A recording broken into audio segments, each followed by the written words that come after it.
In today's episode, I am sharing something I have introduced into my business fairly recently that has genuinely been a game changer when it comes to managing overwhelm and avoiding burnout. Because if you are anything like me, you're not just running a business, you are juggling life, family, responsibilities, emotions, hormones, and about a million invisible tabs open in your brain at any given time. And it can feel like you're constantly trying to keep up, constantly trying to do your best, and still somehow feeling like you are falling short.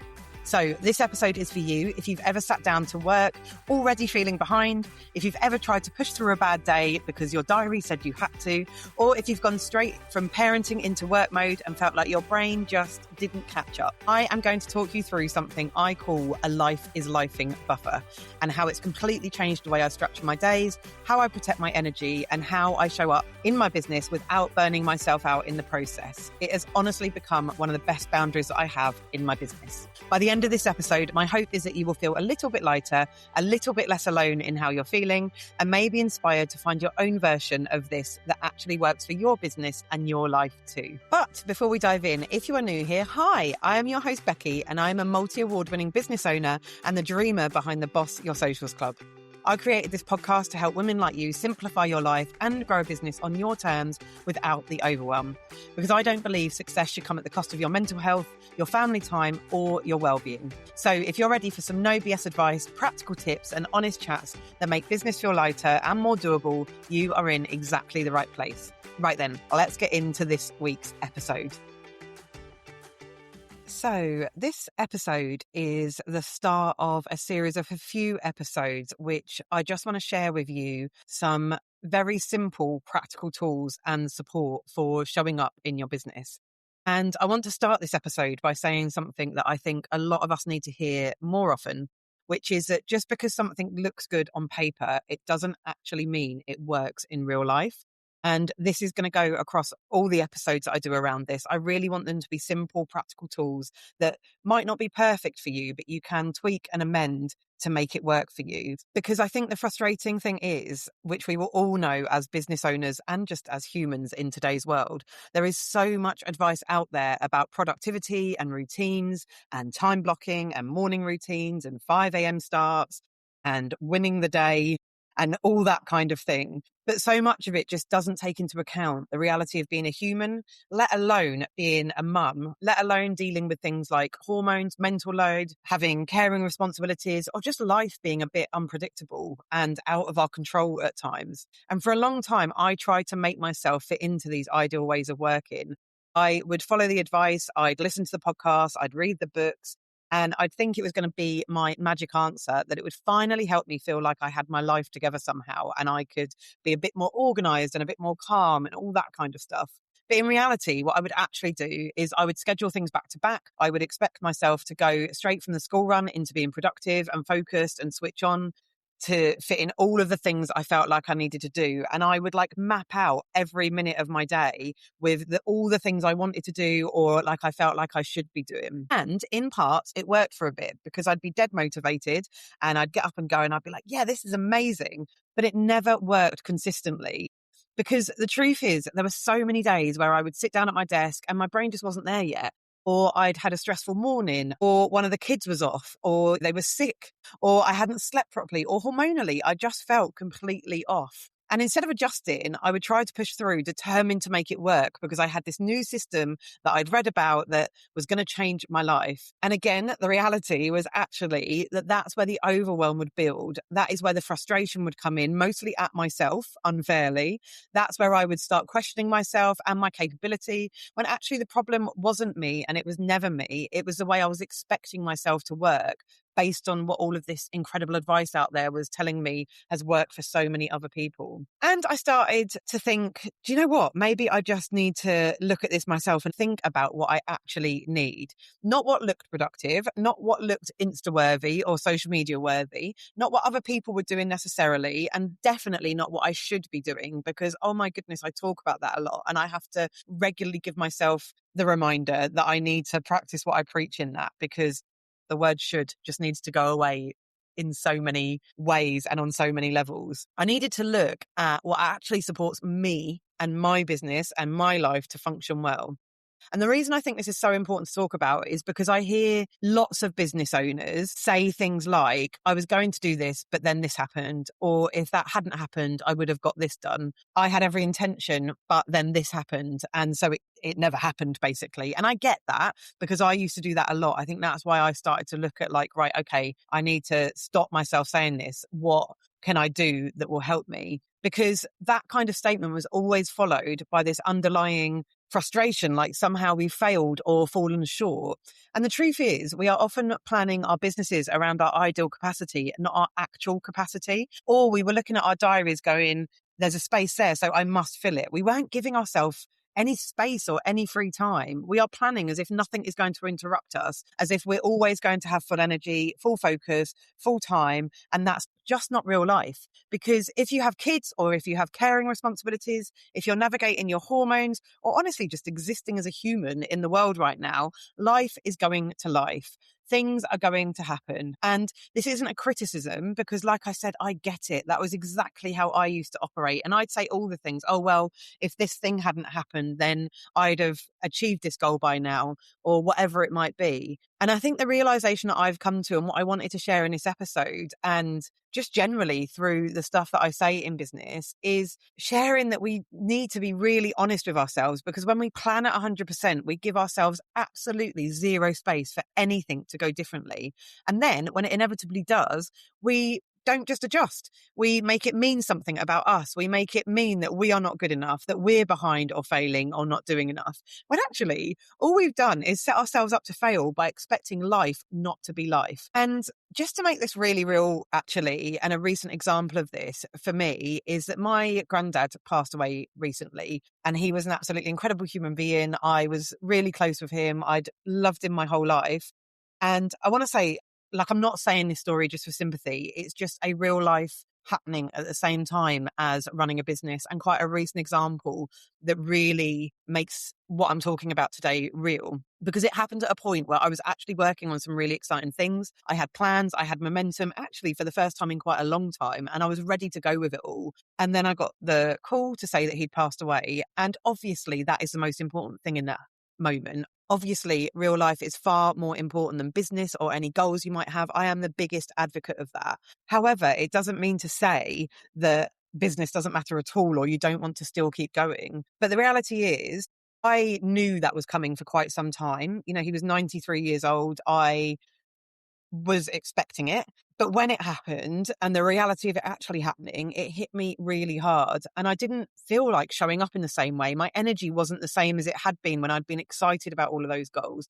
My focus wasn't the same. Some days I just felt really sad. And I was going to say I couldn't really explain it, but I can explain it. I was grieving. I just felt really sad. And I am still navigating that now. It is less than a month since all of that happened. And I've been navigating that. And I think I will for some time. Grief isn't linear.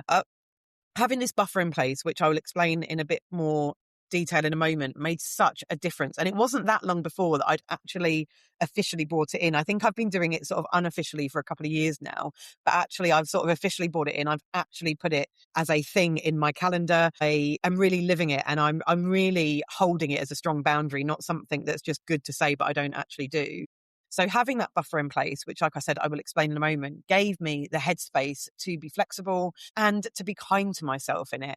It meant that I didn't have to go full throttle into all of the things that I wanted to do. And I didn't necessarily have to do it all in the way I'd originally planned, but I also didn't have to stop completely. I could still move things forward just in a way that worked for where I was actually at and where my emotions were at and how I was feeling. Whereas if I'd have planned everything at 100% with absolutely no space at all to make these goals happen or the things I wanted to do happen, I honestly think I would have just shut down and I wouldn't have done any of it. And I think that's the difference. This isn't about doing less for the sake of it. It's about creating a way of working that means when life does happen, which it will, because it always does, you don't have to disappear from your business completely. Real life can still be the absolute priority, but your business can still happen in a way that works for you and makes you feel okay. So let me tell you more about how my life is lifing buffer works. Spoiler alert from the off, it's not that revolutionary, but often I think the best things aren't. I think they're things that we already know, or you call it something else.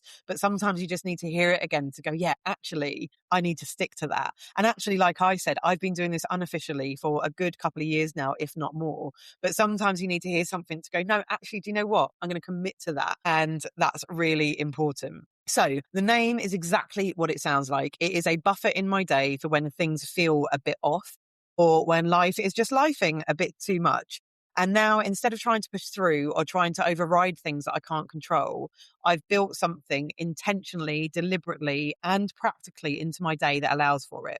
So what this looks like is that my working day runs from 9:45 until 3 o'clock. So that is the space that I have, the actual real space, not necessarily the headspace, that once I've dropped the kids at school, it's the space I have to get work done. But, and this is a really important bit, the buffer and the life is lifing buffer for me, I put one of them at the start of the day and one of them at the end of the day. So I don't schedule anything that has to be done before 11 a.m. or after 2 p.m. So yes, I'm technically working from 9:45 until 3 o'clock, and I can do work during that time. Like the kids are at school and I can get work done. But my actual non-negotiable has to happen commitments sit in that middle window.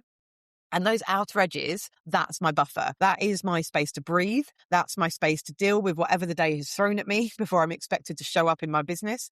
And honestly, it's not that big of a thing, but it has changed everything. Because what it means is that I'm no longer going straight from parenting into pressure. I'm not dropping the kids off and immediately having to be on. I have time to come home, sit for a minute, scroll if I want to, stare into space if I need to, or ease myself into something light and low pressure. Often for me, it looks like sitting on the sofa for a bit and just doing nothing. And I do the same thing at the other end of the day. I'm not finishing a call at 2:59 and then immediately having to switch into mum mode and rush for the school run. I have that space to wrap up, to mentally close off work, to reset before I step back into family life. And I don't think we talk about that enough, that transition between roles, because going from one role to another instantly is exhausting. Your brain doesn't work like that, even if your diary says that it should. And I think this has become really important for me, especially in the last year or so since I was diagnosed with PMDD, which is premenstrual dysphoric disorder, which I won't go into right now, but basically is another way that my hormones are just wonderful and like to mess with my brain. So with my PMDD, there are days where I wake up and I just know it's going to be harder. Like life hasn't even lifed. I might be having a really great day, but I feel like my energy is lower. My patience is thinner. My brain feels foggy for no real reason at all, other than my hormones are playing havoc with my body. And whether that is PMDD or perimenopause that a doctor will not diagnose because I'm not old enough, but pretty much tell them I have all the symptoms, whatever that reason is, you know, the day could be great. Everything could go really smoothly, but I just feel rubbish. And before, that would immediately create stress because I'd look at my diary and I would think, oh God, I can't afford to be feeling like this today. Whereas now I have built in space that allows for that reality. So if I need a slower start, I can take it. If I need to do no work for a good hour after I've dropped the kids off after school, I can do that. If I need to sit with a drink for longer or sit on the sofa longer, I can. If I need to move something slightly later within that middle window, I can do that without everything falling apart. And what's really interesting is that when I've really committed to this and when I've really followed it strongly and not just said it, but walk the walk with it as well. So not just talking the talk, walking the walk, is that it hasn't made me less productive. If anything, it has made me more productive because when I do sit down to do the things that matter, I'm actually in a better headspace to do them. I'm not forcing it. I'm not dragging myself through it. I'm not resenting it. I'm able to show up properly, even if it isn't as full on that I know my best self can do. I am showing up, and showing up, you know, imperfectly is better than not showing up at all. And I think that's a bit of this that gets missed in a lot of conversations around productivity. I think we focus so much on how much we're doing, but not on the state we're in when we're doing it, because you can sit at your desk for hours and not really achieve anything if your brain isn't there. And there is no medal for that. It's not the amount of time you work. Whereas if you give yourself the space to get into the right headspace, you can get things done so much more effectively. And you can get stuff done in what might have taken you 3 hours in an hour if you've just given your brain and your head that space to just be and to just have a space. The other really great thing about this is that if I'm not having a life is lifing kind of day, there is at least an hour and a half of space in it to work on my business or work through some admin and to get stuff done and to feel like the most productive I've ever been, because I haven't ran my diary back to back full of meetings or tasks with literally no second to go to the toilet in between. And I do just want to say, because I think this is really important, actually. Obviously, I said about, I'd read all of the advice before and, it doesn't work and this, that, and the other, and we have to make it work for us. Sharing this with you today isn't about sitting here like some kind of guru saying that this is what everyone should do, because it's absolutely not. This works for me, for my life, for my brain, and for my circumstances. But the reason I'm sharing it is because I want to share more of what I might do, because for some of you might listen to go, that's not going to work for me. But some of you might listen to it and go, oh, do you know what? I could try that. I could try doing something like that. So this isn't me preaching that I've got the answer, but it is be giving you permission to question how you're currently structuring your time and how serious you are about holding that strong and holding it as a real boundary, to look at your diary and think, does this actually support me, or am I just following something that sounds good? Am I actually giving myself space to just be a human and to let life happen? Because you are allowed to build your business around your life. You're allowed to create systems that support you. You're allowed to acknowledge that some days are harder than others and plan accordingly around that. It doesn't mean your business is less successful, and it doesn't mean that you are not as good as every other business owner out there. It doesn't make you less professional. It doesn't make you less capable. If anything, it makes you more self-aware and more sustainable in the long run. And that word sustainable is really important to me, and it's becoming a key part of the direction I take my business in the future, because I don't want to build a business that I constantly need a break from. And I don't want you to either. I don't want to build something that only works when I'm at 100%. And I don't want you to either, because the reality is we're not at 100% all of the time. We are not superhuman. So instead of expecting ourselves to operate like we are, what would it look like to build something that works with that, not against it? For me, this is my life is lifing buffer, or it is a part of that. And it's a very big part of that. It's quite a small tweak on paper, but the impact has honestly been huge. I am feeling less pressure. I am feeling less overwhelm. I am feeling less guilt on the days where things feel harder. And I'm finding more consistency in how I show up after a year of finding that really, really difficult and kind of falling off the wagon with that, because I'm not constantly swinging between overdoing it and burning out, or I'm not going through bursts of showing up like all out and then not showing up at all for a while. And if you're listening to this and thinking that actually sounds like something I need, then I would really encourage you to experiment with it and find a way that works for you. It doesn't have to look exactly like the way I'm doing it. You can call it something completely different. Actually, in real life, I call it something different, but it's a bit more sweary. So I thought I would go with a podcast friendly life is lifing buffer for this. But yeah, whatever you do, whatever you call it, just make it work for you. Maybe your buffer is 30 minutes instead of an hour. Maybe it's only at one end of each day. So maybe it's only at the beginning of the day and you don't need it at the end of the day. Maybe it's just not scheduling calls first thing in the morning, but you're still starting at that time. Whatever it is, make it work for you. Because ultimately, this is about giving yourself breathing room and finding something that works for your life. And honestly, I think we all need a bit more of that. If this episode has resonated with you, I would love for you to share it with someone who might need to hear it as well. And if you do try introducing your own version of a life is lifing buffer, please, please, please come and tell me. I always love hearing how you're making things work in a way that actually supports your life. And I always like to know whether these kind of episodes and the things that I share are useful. So that is it from this episode, and I will see you in the next one. Thank you so much for tuning in. I am truly grateful for your time and energy today. I know you've got a million things on your plate, and the fact that you are here investing your time into something that will help yourself, your business, and your socials grow is something I am really proud of you for. Before you go though, if you love this podcast and you're a woman running a small business who wants to make social media easier and business life less lonely, I've got something for you. The Boss Your Socials Club is here to bring you inspiration, accountability, confidence, and community. It's a place where we ban the word should, because we believe in bespoke advice that will work for you, your stage of life, and your business. As a member, you'll get a clear content plan every month, ready-to-use templates, and the accountability to actually show up. Plus, you'll have expert support and a community of incredible women who get it and who want to cheer you on and support you in your business journey. Think of it like having a teeny tiny social media marketing expert in your pocket, giving you the knowledge and the assurance when it comes to posting great, engaging content on your social media platforms and showing up in a way that grows your business without the overwhelm. Whether you're just getting started or looking to take your social media to the next level, Boss Your Socials Club has everything you need. You can join from just £14 a month or save with an annual membership. The link is in the show notes. Thank you again for being here today, and I can't wait to catch you in the next episode. Until then, take care and keep showing up.